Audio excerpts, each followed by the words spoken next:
braços abertos para acolher as nossas dores, as nossas angústias, os nossos sentimentos de tristeza. Que hoje aqui, dentro dessa casa espírita, que nós possamos entregar todas essas nossas dores, todas as nossas angústias ao nosso Pai, ao nosso Mestre Jesus. E que possamos nesse momento imaginar um abraço muito forte do nosso Mestre em cada um de nós. Um abraço que nos acolhe, que nos conforta. E que nesse momento a gente escuta que tudo vai ficar bem, que tudo vai se acalmar. E que todas as dores que aparecem nos nossos dias é para nos fortalecer, é para nos ensinar a sermos fortes, a aprendermos e a melhorarmos a cada dia. Que tenhamos sempre a vontade de melhorar, de buscar, de ir em frente, sempre com os exemplos do Mestre Jesus e com a prece que vai nos ensinar. Nós damos início à palestra da noite de hoje. Pai nosso que estás nos céus, santificado seja o vosso nome. Venha a nós o vosso reino. Seja feita a vossa vontade, assim na terra como nos céus. O pão nosso de cada dia nos dai hoje. Perdoai as nossas ofensas, assim como nós perdoamos a quem nos ofende. E não nos deixeis cair em tentação, mas livrai-nos de todo mal, que assim seja.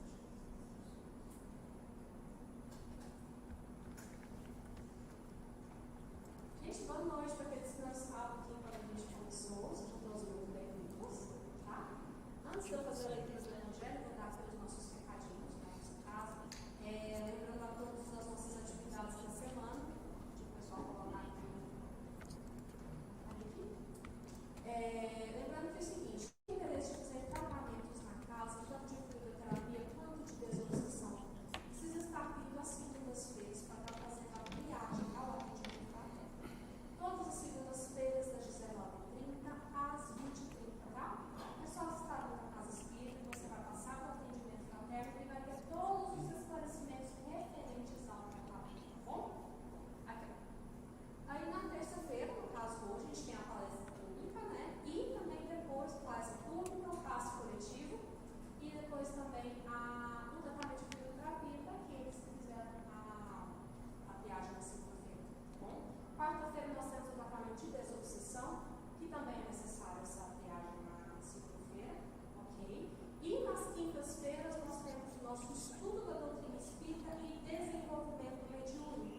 Então, quem tem interesse de compreender um pouquinho mais sobre a doutrina espírita, tem dois cursos, tá? A gente tem o LESD, que é o estudo sistematizado da doutrina espírita, onde tem a base da doutrina espírita, que vai ter a base, e também tem o estudo da mediunidade, para quem tiver interesse de compreender o processo mediúnico, como está com a mediunidade florada, tá bom? É só vir nas quintas-feiras, ok? E também outras atividades que nós temos é no sábado, que é na nossa filial, lá em Aparecida de Goiânia, que é o posto de assistência Cascata de Luz. Lá nós temos assistência à comunidade, que são auxiliados mais de 100 famílias, tá bom? Todos os meses são doadas cestas básicas, as crianças têm aula de judô, tem evangelização, tem a sopa fraterna, auxílios. Então, quem tiver o interesse de conhecer o trabalho, quiser ajudar no ajuda. E é um calorzinho no coração de cada um de nós, tá? Aqui a gente tem as informações, ó, nos sábados, das 14h30 às 16h30, tá bom? Então, quem tiver o interesse de conhecer um pouquinho, só conversar com alguns de nossos trabalhadores que a gente explica direitinho, tá? Então, vamos dando continuidade aqui.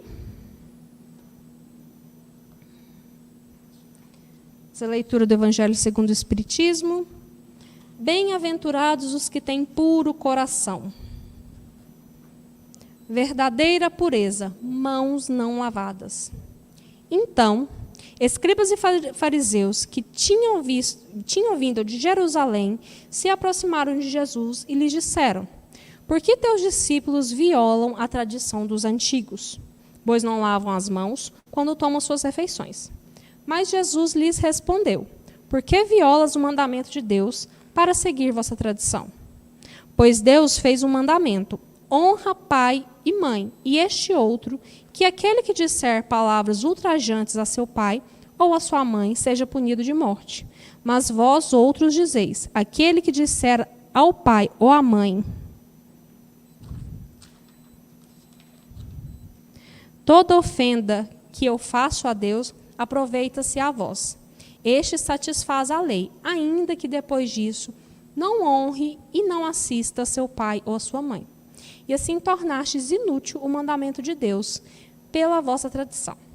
Hipócritas, Isaías já profetizou sobre vós, quando disse: este povo me honra com os lábios, mas seu coração está longe de mim. E é em vão que me honram, ensinando máximas e mandamentos humanos. Em seguida, chamando a multidão, disse-lhes: ouvi e entendei. Não é o que entra pela boca que suja o homem, mas o que sai da boca do homem. Isto sim o torna sujo. O que sai da boca parte do coração. E é o que torna o homem impuro, pois é do coração que partem os maus pensamentos, os assassínios, adultérios, prostituições, roubos, falsos testemunhos, blasfêmias e maledicências. Se essas coisas que tornam o homem impuro, mas o comer sem lavar as mãos não o torna impuro, então seus discípulos, aproximando-se dele, disseram-lhe: sabes que os fariseus, ouvindo o que acabaste de dizer, ficaram escandalizados. Mas ele respondeu: toda planta que não foi plantada por meu Pai Celeste será arrancada. Deixai-os. São cegos conduzindo cegos. Se um cego conduz outro cego, ambos caem num buraco. Mateus, capítulo 15, versículo 1 a 20. E para conversar com a gente hoje, com o tema Sócrates e o Espiritismo, na doutrina espírita, Rosana, seja muito bem-vinda mais uma vez.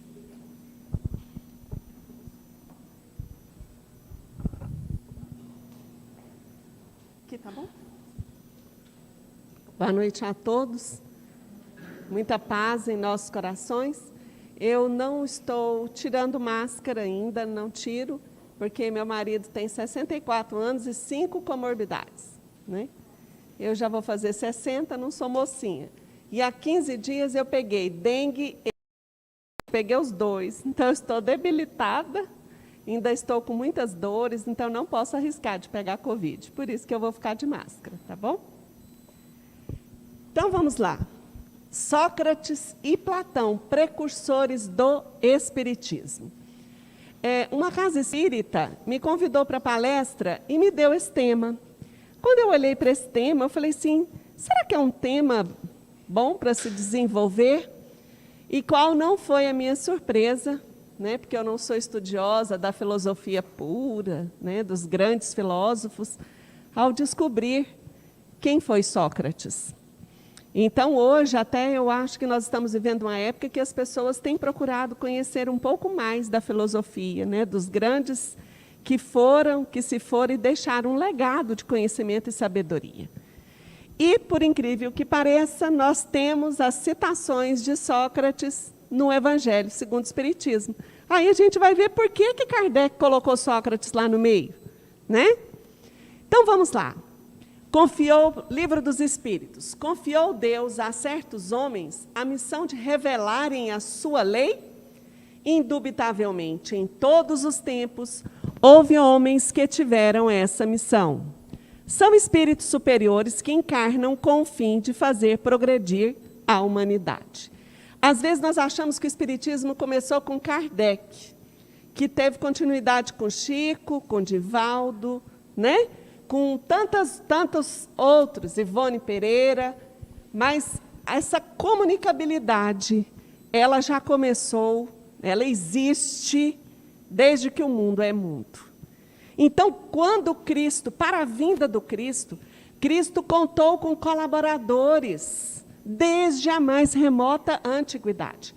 Homens de uma percepção, de uma clareza para fazer a leitura da vida. Então, em todos os tempos, nós vamos ver grandes figuras. E quando nós falamos de espiritualidade, né, nós deveríamos lembrar de grandes que deixaram para nós legados, né? Confúcio, Buda, Lao Tse. Ah, mas isso tem alguma coisa a ver com o Espiritismo?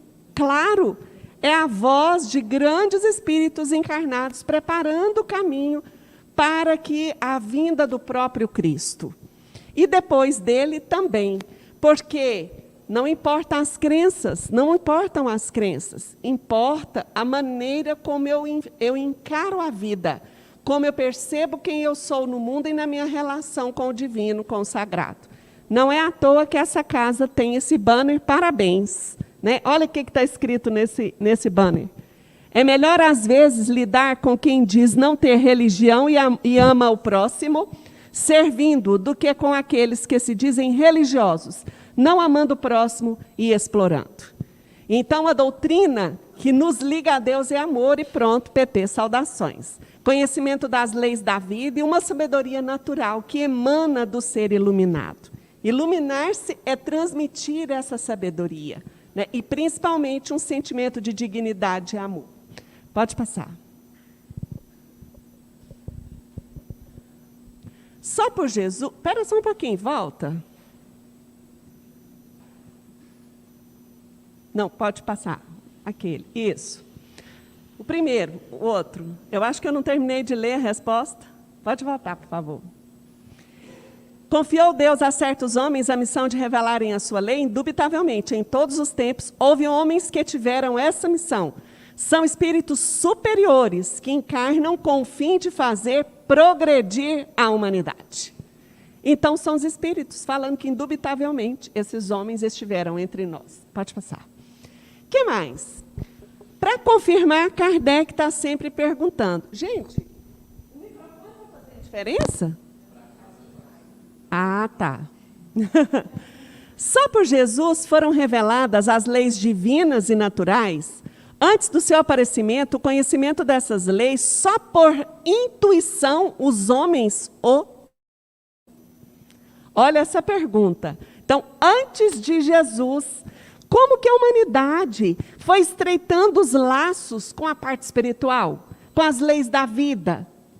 Então, os espíritos responderam, já não dissemos que elas estão escritas por toda parte, desde os séculos mais longínquos, todos os que meditaram sobre a sabedoria hão podido compreendê-las e ensiná-las.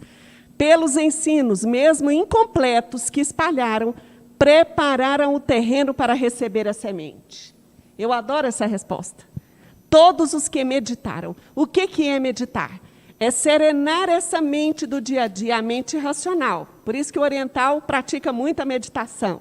E a gente vê os iniciados, os iluminados, num estado de silêncio interior. Porque no silêncio, uma consciência intuitiva, inspirativa, ela expande.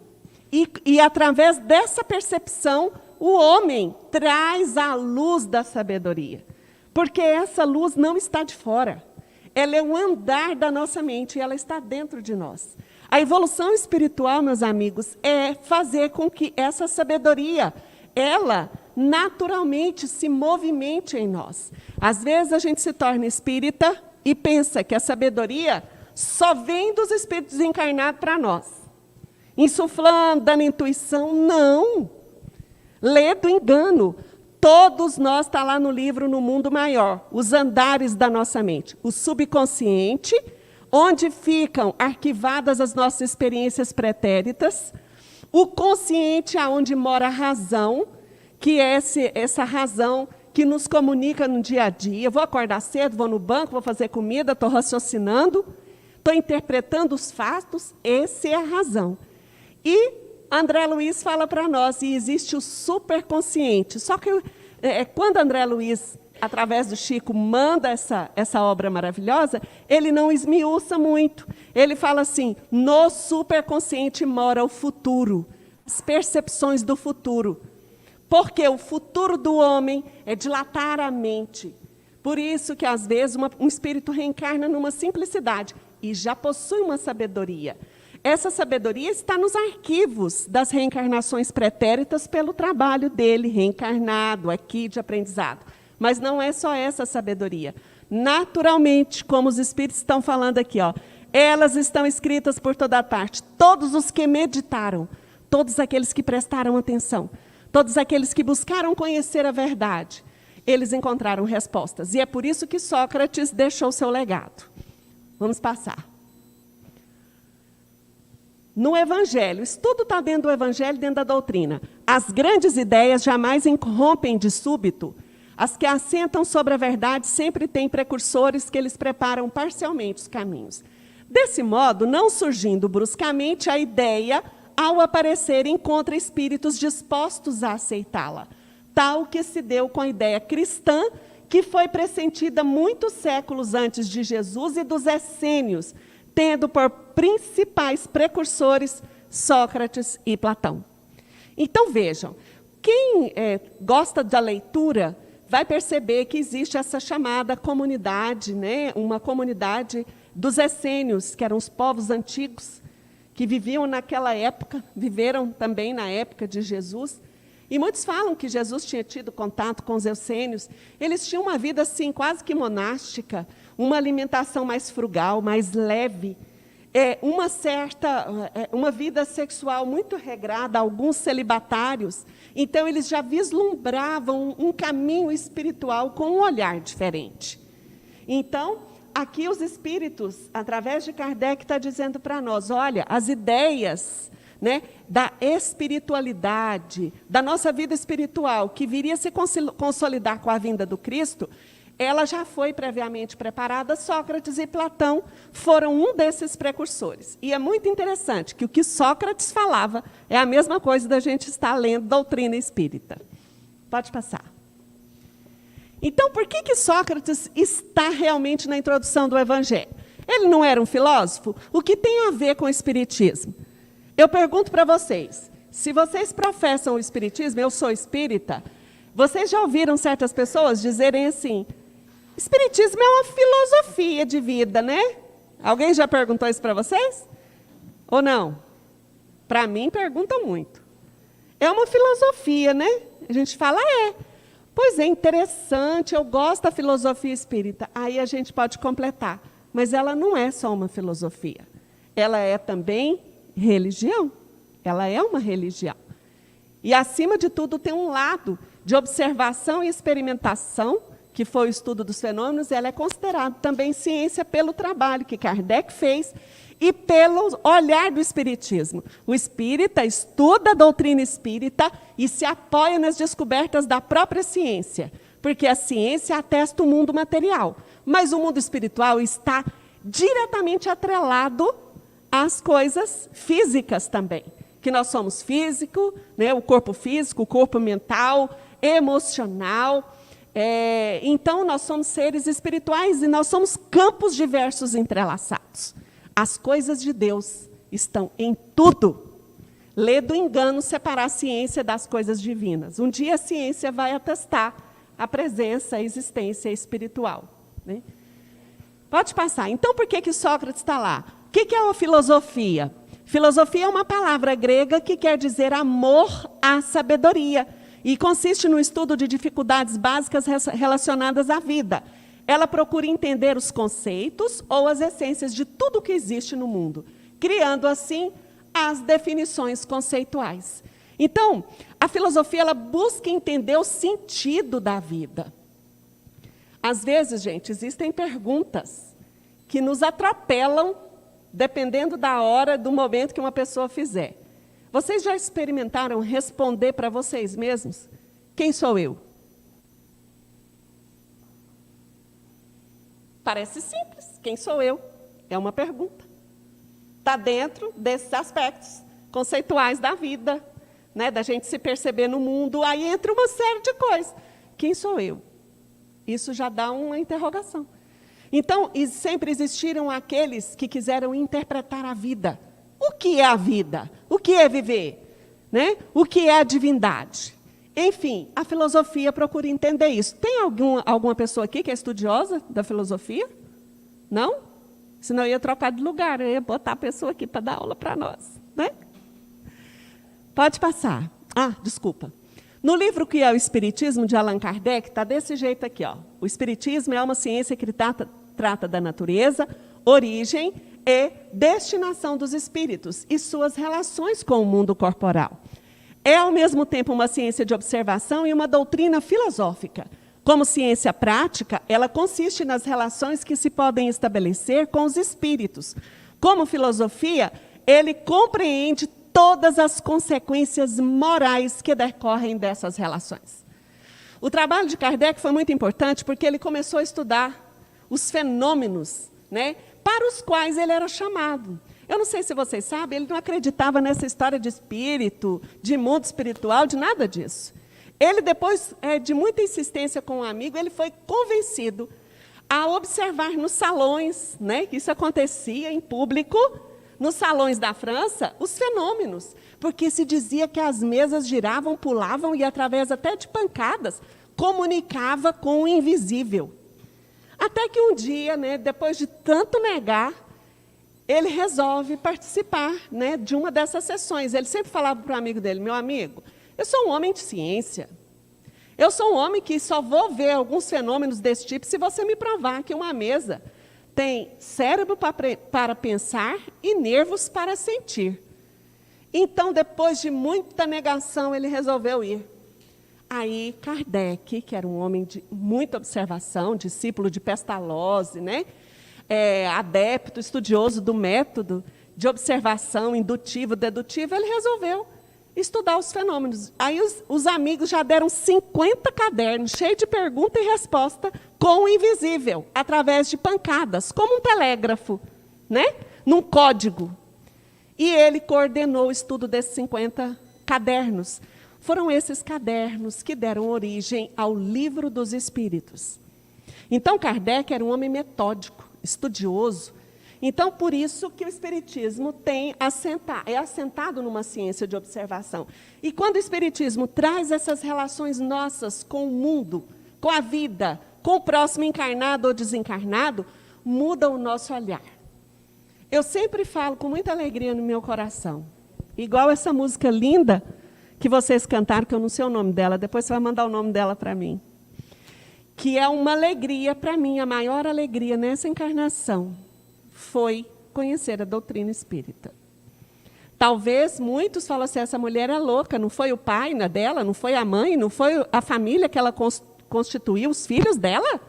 E eu digo para vocês, tudo isso tem um sentido muito maior para mim, a partir do momento que eu compreendi quem sou eu, quem é o outro e a minha relação familiar.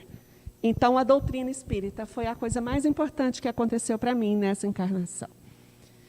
Então, traz um olhar diferente. Por isso que a doutrina é também filosofia. Ela interfere na nossa conduta.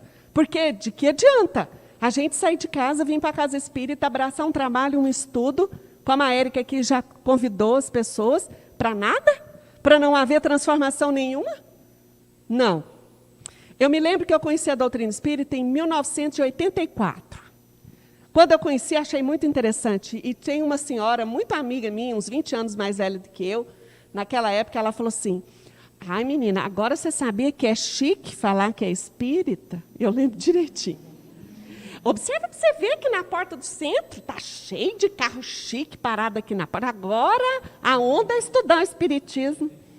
Eu falei assim: ah, é? Não entendi muito bem, porque eu estava começando, né? E aí eu adentrei para esse caminho, nunca saí.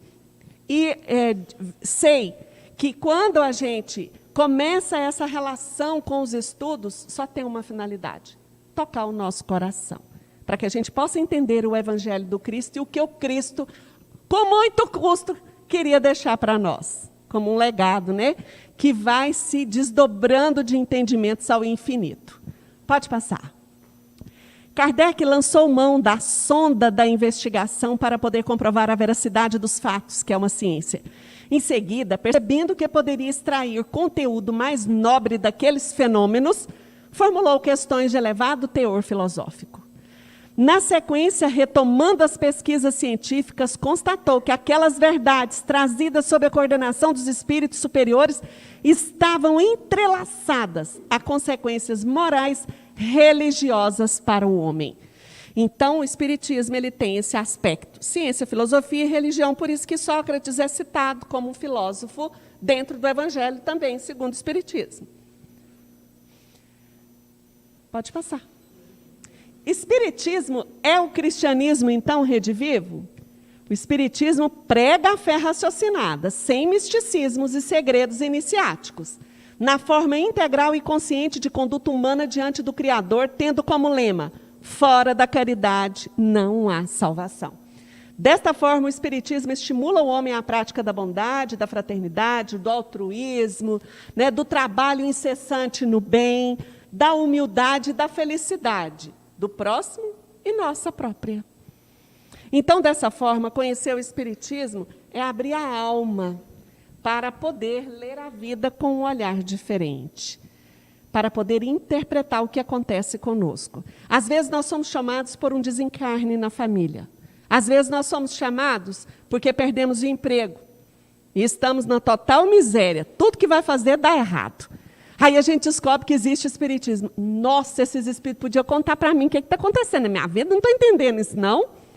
Na maioria das vezes, nós somos atraídos pelo fenômeno da conversação com os espíritos. Isso é muito louvável. Chico acalmou muitas mães que perderam seus filhos queridos. Mas o mais importante do espiritismo é trazer o evangelho para dentro de nós. No processo de amadurecimento espiritual, aceitação das leis da vida. Então, isso é o mais importante. É tão lindo o Evangelho, porque é o mesmo Evangelho de Jesus, o Novo Testamento, acrescido das explicações da espiritualidade. Então, é um manancial, né? É um maná que desce dos céus. Do mesmo modo que Jesus, a quem os fariseus acusavam de estar corrompendo o povo com os ensinamentos que ele ministrava, também ele, Sócrates, foi acusado pelos fariseus do seu tempo por proclamar o dogma da unidade de Deus, da imortalidade da alma e da vida futura. Quando Jesus veio, gente, Jesus pegou uma barra feia, né? Não foi entendido no que ele falava. Ele queria trazer a ideia de que Deus era um só. Havia adoração a vários deuses. E Sócrates, no seu tempo, na Grécia, também viveu o mesmo problema. Porque, estando à frente do seu tempo, ele trazia a ideia: olha, adoradores de vários deuses. Na verdade, Deus é um só. E Sócrates chega a falar da reencarnação. Tudo que o Espiritismo prega para nós, ele começou a falar. Pode falar.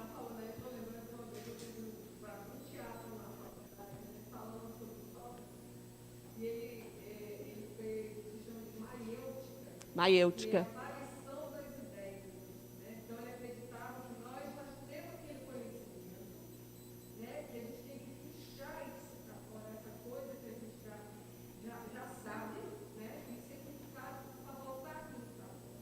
Exatamente.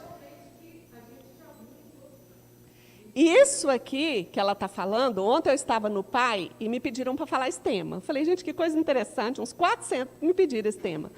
E eu estava no PAI ontem, no final fiquei para perguntas e respostas, e me perguntaram o porquê disso aí. Porque eu fui explicar sobre o superconsciente, aonde que está.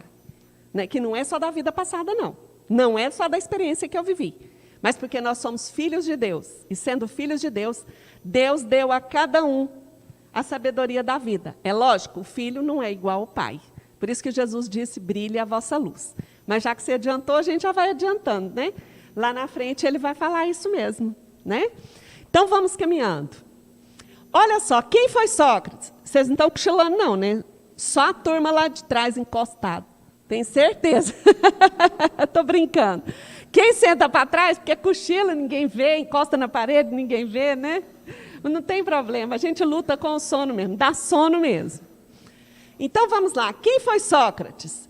Sócrates viveu no auge da civilização grega. Ele foi mestre de vários alunos, mas é lógico, um dos mais famosos foi Platão. Viveu mais ou menos por volta de 470 antes de Cristo. Olha só, 470 a.C., na cidade de Alopes, em Atenas, na Grécia. E ele amava aquele lugar, ele amava. E isso foi importantíssimo na decisão que ele teve que tomar no fim da vida. Seu pai era escultor e a sua mãe parteira. E ele também trabalhou no mesmo ofício de artesão do pai. Às vezes a gente pensa que os iluminados, os homens de sabedoria, vêm só para ficar pensando e olhando para o tempo. Não é isso, né? Ele trabalhava e vivia do seu ofício. Às vezes as pessoas gostam de lembrar também da vida de Paulo, né? Que saiu, era um tecelão, não é isso, menino? Me corrijam. E ele vivia daquilo que ele fazia. É por isso que o espírita, né, Sonadir, tem que trabalhar de dia, vir para centro de noite, vai trabalhar nos postos final de semana, né, meninos? A gente cria os meninos, tudo pendurado na gente, e não tem bom salário, não. Tem só o bônus hora da satisfação interior, que esse salário é impagável. E esse salário ninguém paga para a gente. É só a gente mesmo que conquista no íntimo essa alegria, de desafiar o nosso comodismo e a nossa preguiça, né?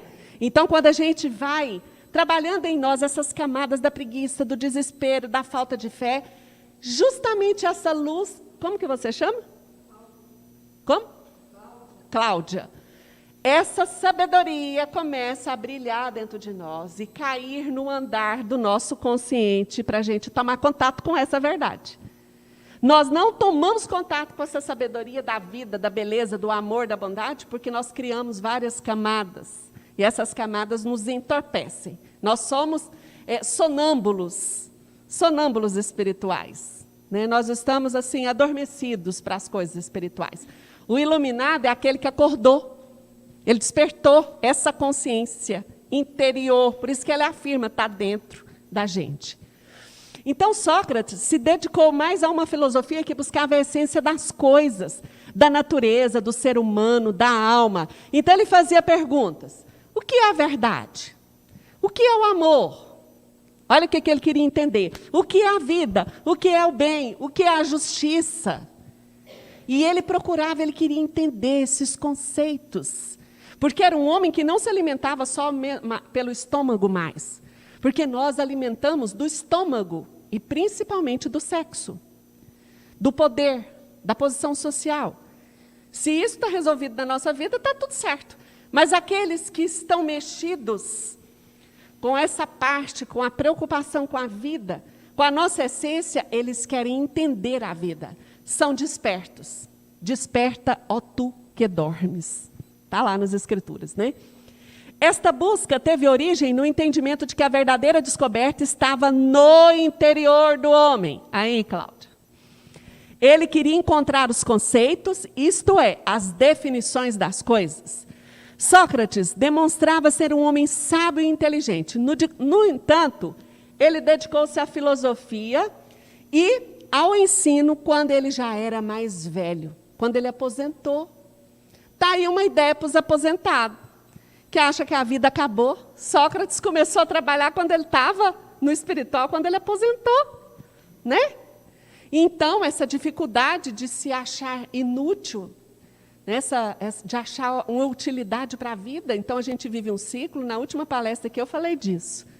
Né? A gente vive os ciclos e se renova, porque o que é da alma não fenece. A gente tem constantes descobertas. Alguém aqui nessa pandemia se descobriu algo novo?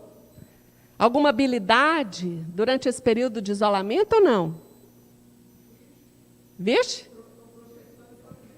Está crochetando? Pois é. Eu olhava para as redes sociais, para aquele computador, e para coisa online, para mim era bicho. Eu tive que aprender na marra. Né? E fiquei tão feliz, já estou me achando. Né? Estava perdidinha. Porque quem é da minha época, eu sempre brinco, é da época da máquina de datilografia, né, gente? Com diploma na parede. Então, a tecnologia chegou bem depois. Então, vejam bem, a gente está sempre descobrindo e se descobrindo. Então, Sócrates, quando foi trabalhar, ele já estava aposentado. Era casado com Xantipa, teve 3 filhos. Foi um pai de família.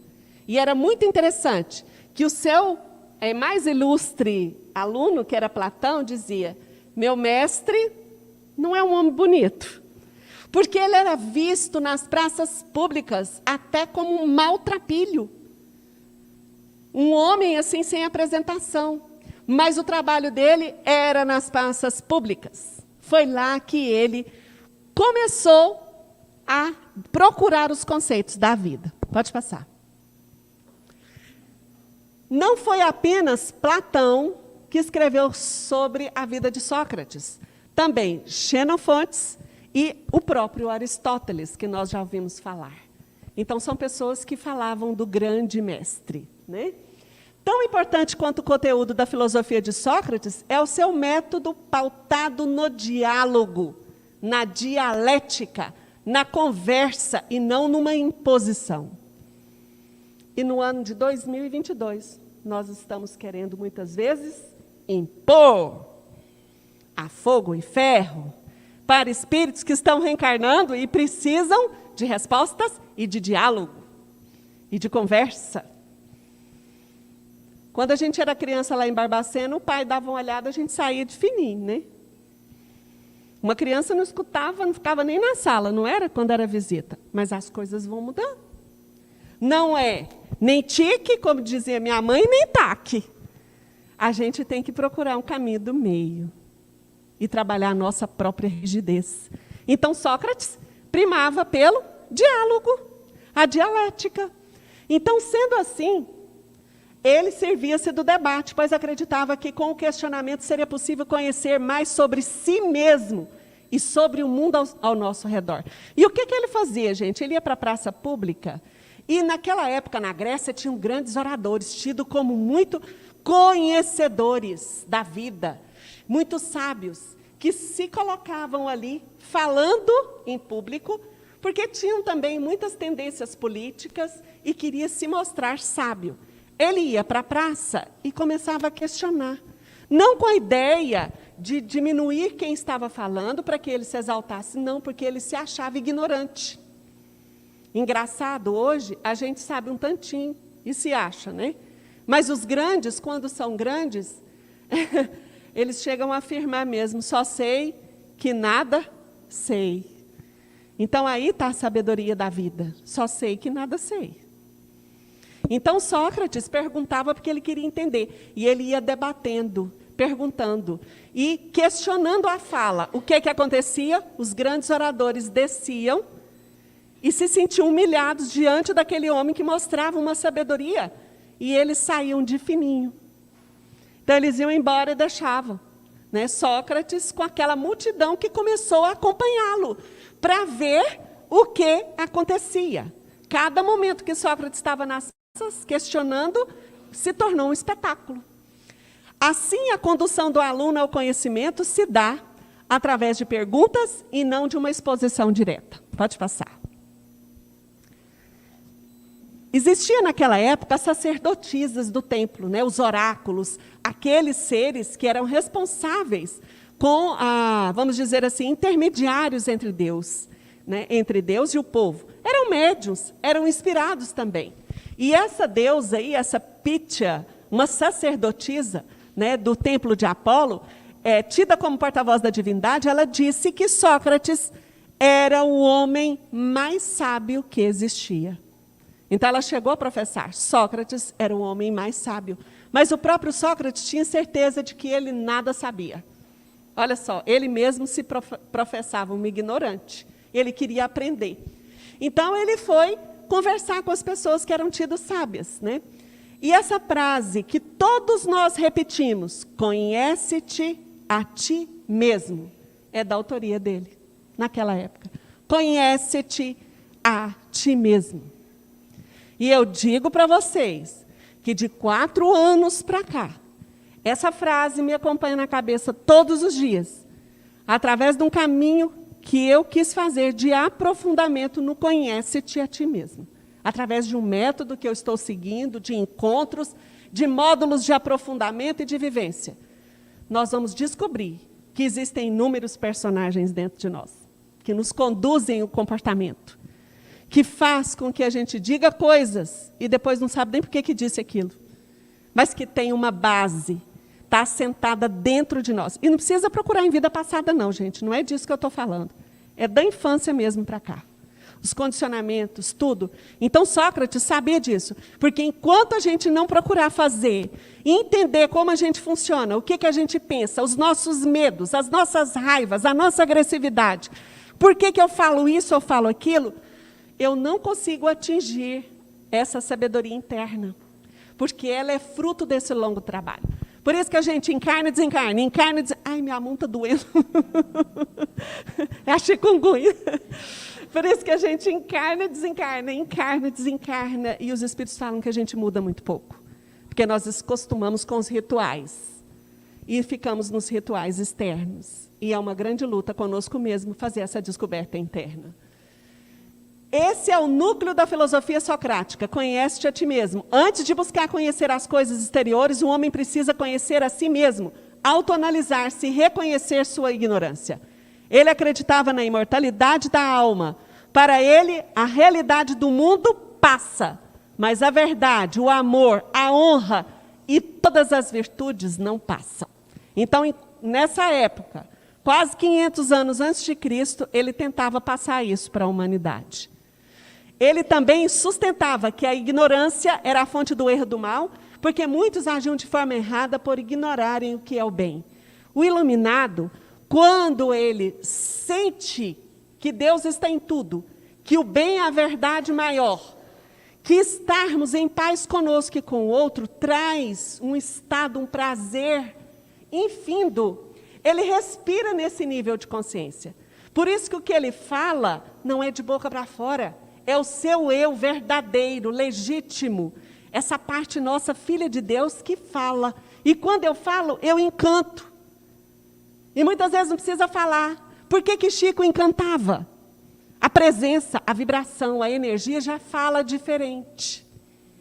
Nós, quando queremos conquistar, e a admiração, a aceitação, porque nós somos carentes demais, nós tentamos vestir uma máscara transitória de bondade. E muitas vezes respiramos nela, muitas vezes não. A gente respira nela. Hoje eu posso afirmar, pelos estudos que eu tenho feito. A gente mais vive nela do que qualquer outra parte do nosso eu. Então, Sócrates tinha já essa certeza.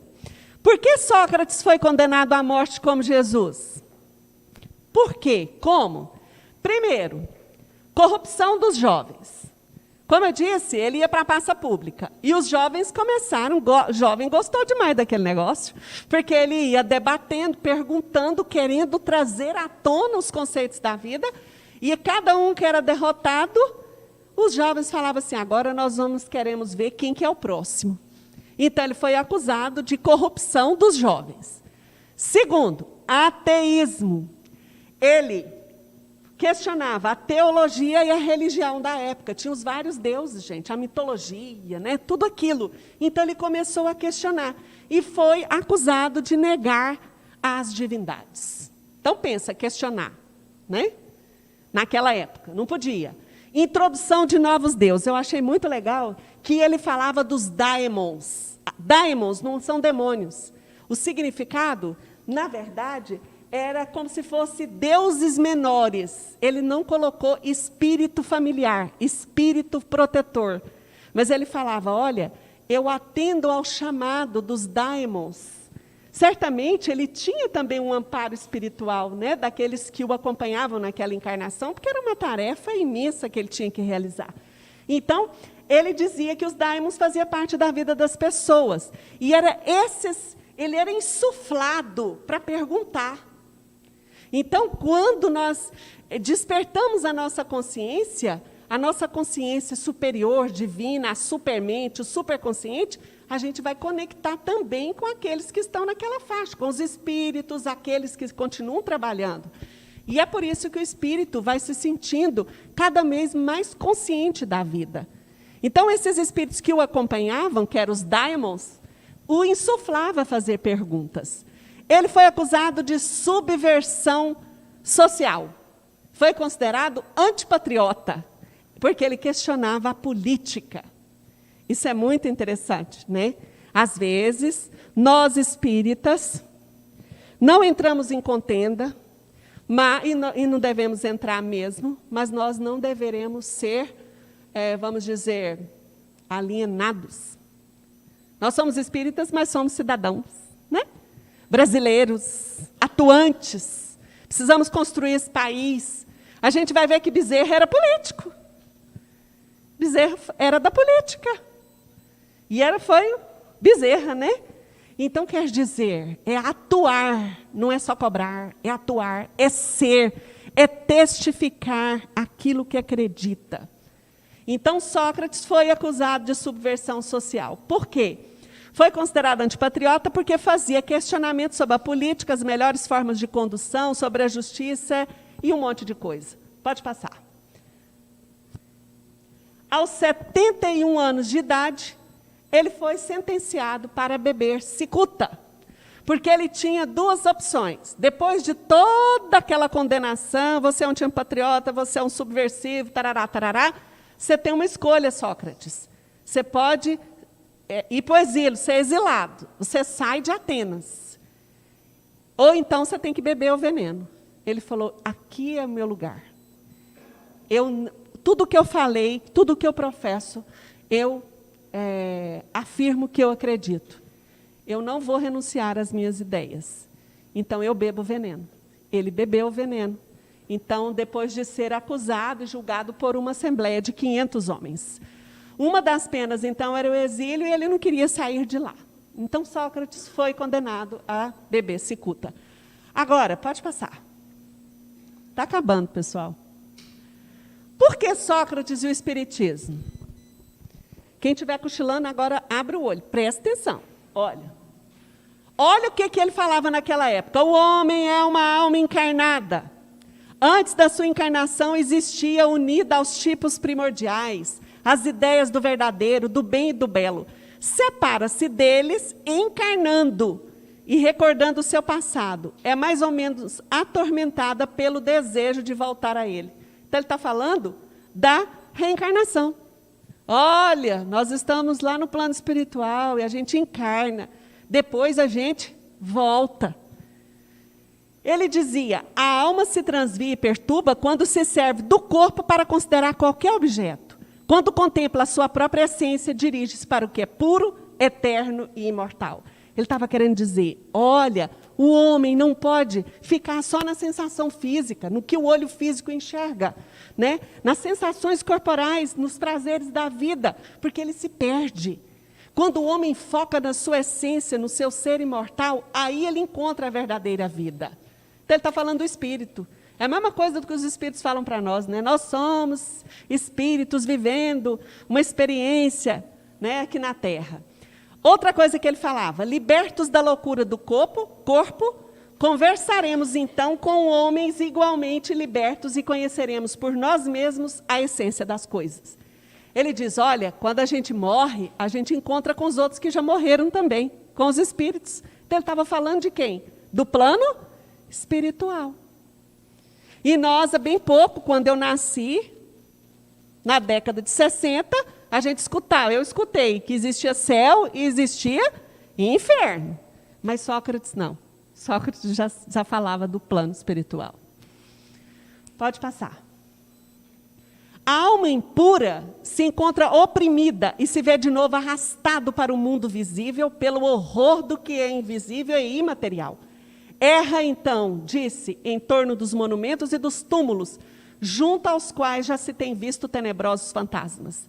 Ele dizia, olha, a alma que não cuida de si, do seu espírito, do seu ser imortal, ao desencarnar, não encontra um lugar, fica por aqui mesmo e paira pelos túmulos. São os processos, as obsessões, né?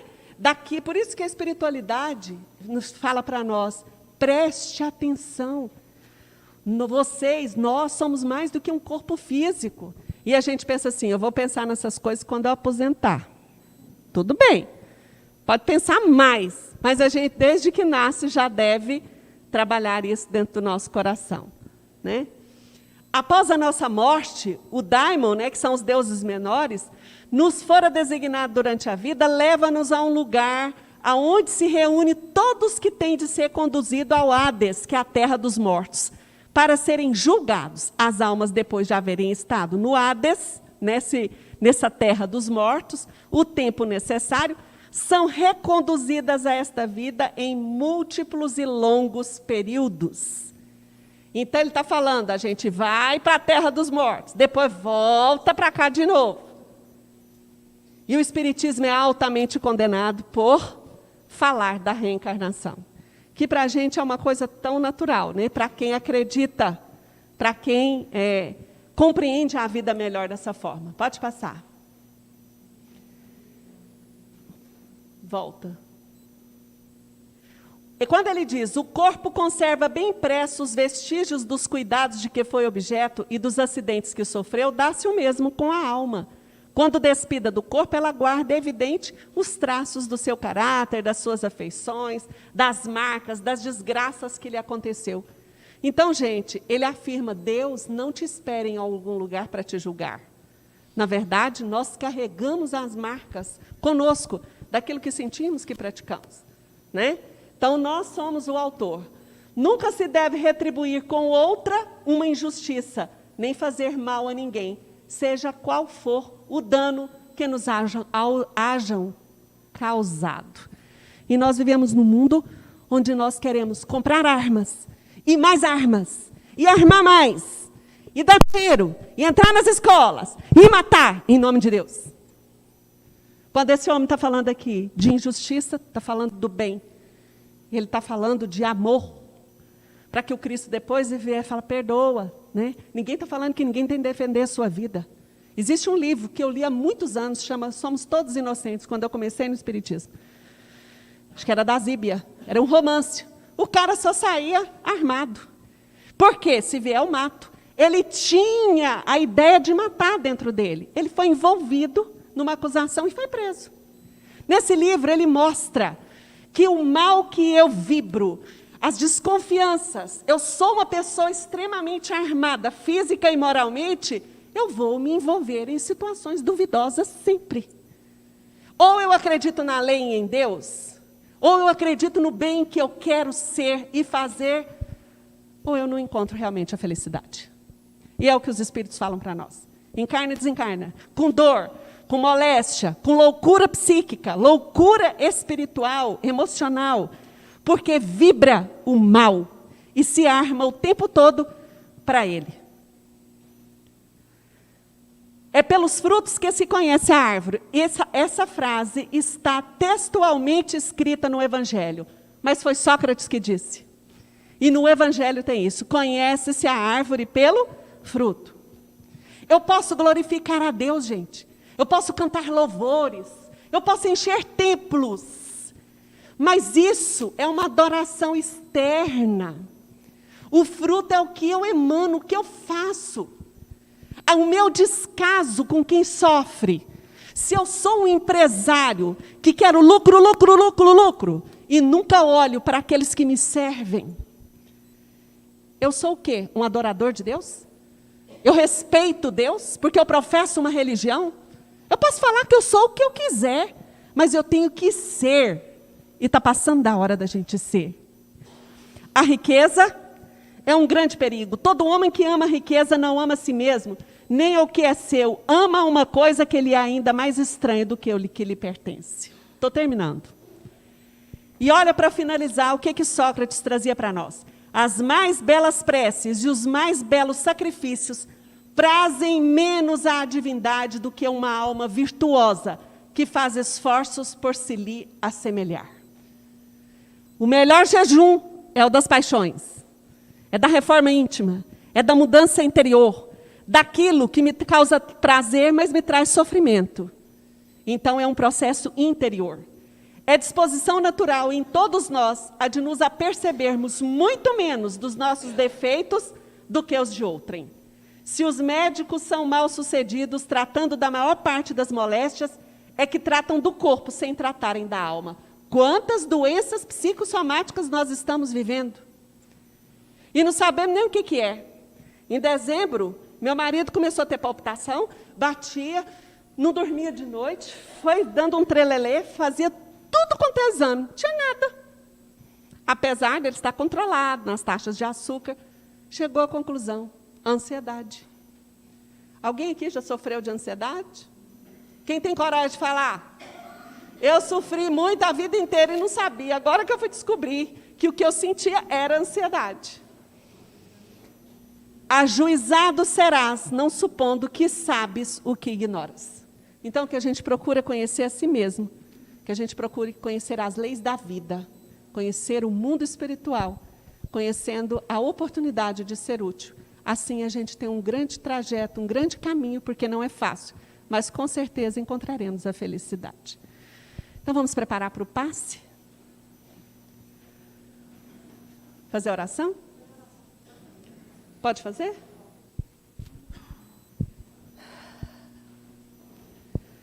A melhor oração é o amor. A melhor oração é o amor. Tu precisas orar, mas tu deves lembrar que a melhor oração é o amor. Caridade é também oração. Gentileza, auxílio e perdão são as preces sublimes do seu coração. Gentileza, auxílio e perdão.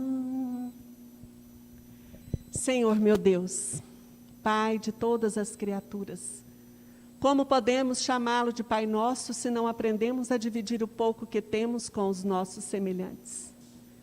Como acreditar que estais nos céus de nossas existências, Senhor, se temos os pés tão cravados na materialidade da vida?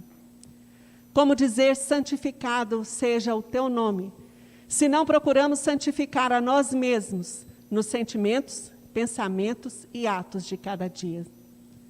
Como podemos pedir que venha a nós o vosso reino, se nos apraz viver no comodismo e na ociosidade, esquecidos de que Jesus nos disse, a cada um segundo as suas obras? Quantas vezes dizemos nas nossas preces, seja feita a vossa vontade, Senhor, a vontade da vida, mas no fundo queremos que a nossa vontade se realize, sem limites, avançando além dos muros do nosso egoísmo e do nosso orgulho. Ó Pai misericordioso e bom, como podemos pedir o pão nosso de cada dia para que nos dê fartura e abundância, se queremos viver apenas do alimento do corpo, esquecidos que deveremos alimentar dos alimentos da alma, que são as virtudes que devemos cultivar no terreno do nosso coração? Quantas vezes, Pai, pedimos o perdão e não somos capazes de perdoar sequer aqueles que estão ao nosso redor? E quantas vezes, na nossa miopia espiritual, pedimos para que nos afaste das tentações do mundo, sem perceber que as tentações moram dentro de nós mesmos? Portanto, Pai amado, nesta noite em que viemos refletir nas leis da vida, dobrando os nossos joelhos espirituais, te pedimos a verdade sobre quem somos, sobre o que queremos e sobre o que temos feito das nossas vidas. Abençoe, Senhor, esta casa de trabalho, de renovação de almas, de oportunidades de refazimento de nossas almas endividadas com a tua lei. E dai força e coragem a todo aquele que vem buscar o pão espiritual. Nos abençoe e abençoe todas as famílias representadas por cada irmão que, deixando o seu lar, se pôs a refletir nesse momento conosco, em torno do Evangelho de nosso Senhor Jesus. Graças a Deus, que Deus seja louvado hoje e sempre, e que assim seja.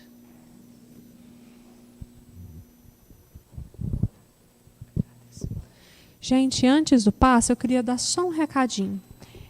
Todas as pessoas que estão em tratamento de fluidoterapia, o tratamento de vocês, a equipe espiritual e a equipe do centro vai estar fazendo o tratamento de vocês no momento do passe hoje, tá bom? Então, nesse momento em que o senhor Nadir vai fazer a condução do passe, a gente pede que aqueles que estão em tratamento também mentalize, porque o tratamento de vocês está sendo feito pela equipe espiritual, tá bom? Mas é só hoje, tá, gente?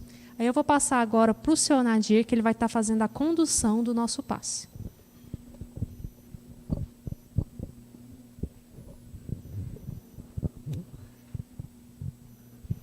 Boa noite. convidamos nossos irmãos passistas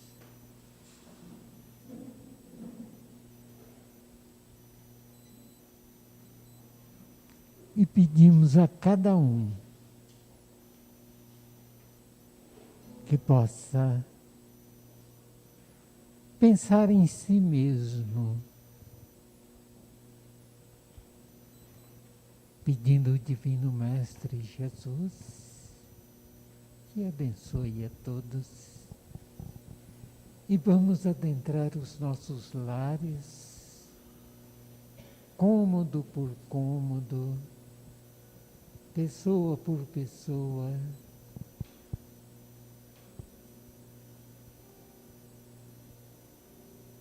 Vamos aos hospitais,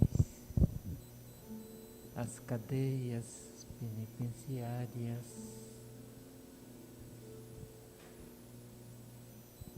Permita, Senhor Jesus, que os teus mensageiros possam levar aos nossos irmãos em situação de rua a paz, o amor, a saúde e o alimento. Pedimos também, Senhor, pelas criancinhas, pela velhice abandonada, pelos nossos irmãos dependentes químicos, por todos aqueles, Senhor, que desconhecendo as leis sacrossantas do Pai, caminham na estrada do erro, da maldade e da ignorância. Que a tua bênção se faça em todos os lares, em todos os corações. Pedimos ainda, Divino Mestre, permissão para que teus mensageiros tragam dos laboratórios do alto, sobre esses frascos d'água, os remédios, os bálsamos curadores, fazendo com que todos aqueles que dela fizerem uso com amor possam ser curados de suas enfermidades, tanto do corpo quanto do espírito. Por tudo que nos deste, Senhor, muito obrigado. Pela paz, pelo amor, pela saúde, muito obrigado. E permita, Divino Mestre, darmos por encerrado essa linha de paz e cura. E que Jesus abençoe a todos.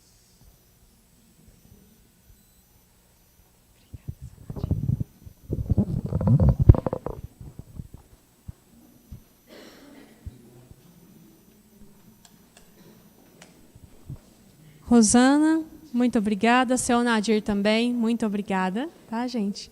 Bom, a gente agradece a presença de todos vocês, tá bom? Uma boa noite para todos e até semana que vem.